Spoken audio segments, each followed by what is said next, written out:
today we're going to talk about changing your team's marks to combat both horizontal and vertical style offenses. Because the two types of offenses focus on such different areas of the field, we can mark to cover those areas more efficiently and not waste our time double covering areas that are already defended by handler defenders or downfield defenders. The goal is to shift the regions of mark coverage to those areas where cutters are most likely to go. Against vertical stacks, your marks want to take away one side of the field, leaving the other side of the field for downfield defenders. You can do this by arranging your marks more on the 45-degree angle and not biting too much to the live side. Also in a vertical stack, it's important in continuation to shut off early break side throws because one break side flip can lead to several more break side yardage gainers. We want to immediately stop the break side of the field. Against horizontal or flat stack offenses, it's more important to shade towards the middle of the field. This is the stage where the cuts are happening, and we can affect that more by making our marks more flat or more straight up. In addition, we don't need to cover the around throws as much because there are typically handler defenders out wide. By shutting off the middle of the field, we can work together as three defenders to cover as much space as possible. On the break side sideline, in both defensive sets, we need to mark almost perfectly straight up. This allows us to cover most of the field space and cover as little out of bounds space as possible. Also, in defending against both horizontal and vertical stacks, the force side sideline is a place where the defense can either maintain the defensive positioning on the mark or attack the offense with trapping marks that take away the dump. Whether or not your team does this is going to be dependent on the kind of defense you want to play downfield and in your matchups with the other team. Today we're going to talk about using the mark to combat different kinds of offenses. Now we've simplified this by going 5-on-5 so that you can see some of these fundamentals a little bit more clearly. Here we have yellow in a horizontal stack offense.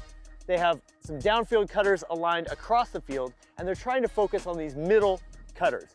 Holly and Jeff have a lot of room to work. The stage has been set for them to be able to go deep or come under at various angles. Now to combat this, Kate on the mark is going to be a little bit straighter up. She's going to shift over and she's going to try to stop the middle of the field. This is perfect. She's going to stay right on this throwing shoulder and stopping this middle stage. That way she can help out this mark. So if Holly cuts into the live side, good, freeze it there. Michelle can cover her on the live side. If Holly comes across to the middle of the field, now Kate can help. Excellent. That's good. Will you go back and make that cut again? But doesn't this open up a lot of break space? Well, it would. But because the flat stack naturally has weaknesses in the handler defenders on either side, Avi now can help this mark. Holly's gonna make that same cut, and when KK goes to throw the around, you're gonna see, go for it, you're gonna see that we've helped the mark now with a little bit of that extra defense. Keep going, good. As this comes out, now we have extra defense in the way. And Avi can be unpredictable here to give a little bit of help to this straight up mark. Holly, will you run that same cut full speed? Ready, and go. Kate shifting over to the middle of the field, stopping those middle looks, and now we have some extra defense. Excellent. If we're too traditional on the mark, we're gonna give up the middle of the field. Here, Holly's gonna cut to live side and she's stopped by Michelle, but she can cut back to the middle for a very easy throw that can lead to another very easy throw. And now we can move down the break side. Again, if we don't cut off the middle of the field, a flat stack offense can make cuts on the live side that lead them to the break side and allow them to take easy throws. Excellent. When the disc moves, we can use this recovery straight up mark to shut down other options. When KK throws over to Tien, you see that Avi comes in scattered but really flat. Freeze it right there.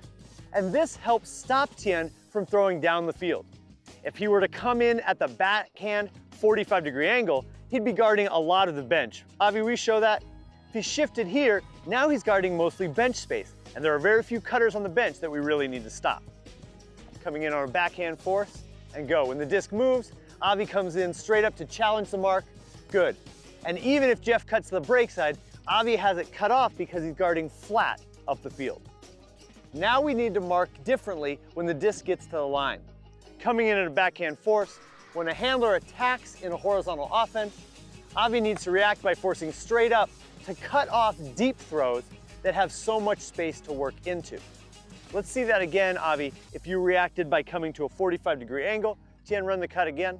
If Avi is too concerned about the break side, after this catch, he'll give up a huck look. And that's something that we really need to stop against a horizontal offense. Now we're going to show you how to mark against a vertical stack. Again, we have 5 players for simplicity, and we're in a backhand force. Here, Kate needs to stop the break side of the field however she can.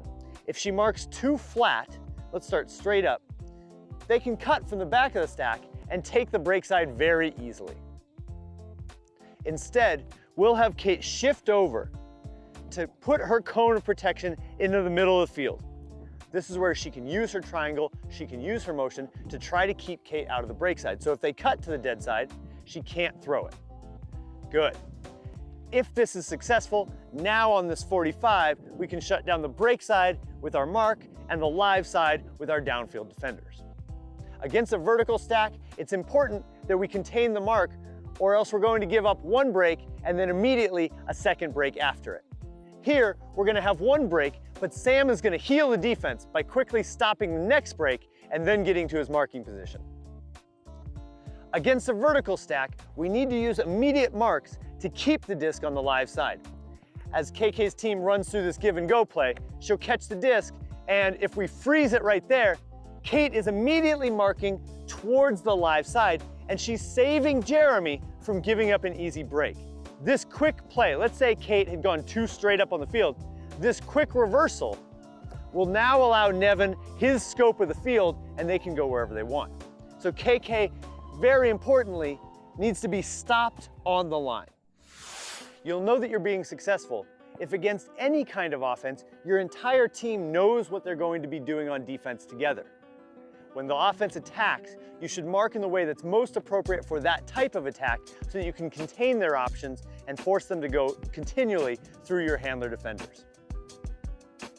You'll know that you're marking a vertical stack offense well if most of their yards come on the live side. In continuation, what you'll be looking for are shutting down marks in the first couple of seconds so that one break is limited to a single throw and doesn't lead to a series of break side throws. Against a horizontal stack, you'll know that you're doing this well if most of the yards come on the sideline. If you can keep the other team out of the middle of the field, you can limit the space that their throwers have to work with. In continuation, what you're looking for is stopping deep throws. If a handler goes up the line and you can limit that to a short break, you're being successful against an offense that otherwise would want to throw deep every time they get an open handler.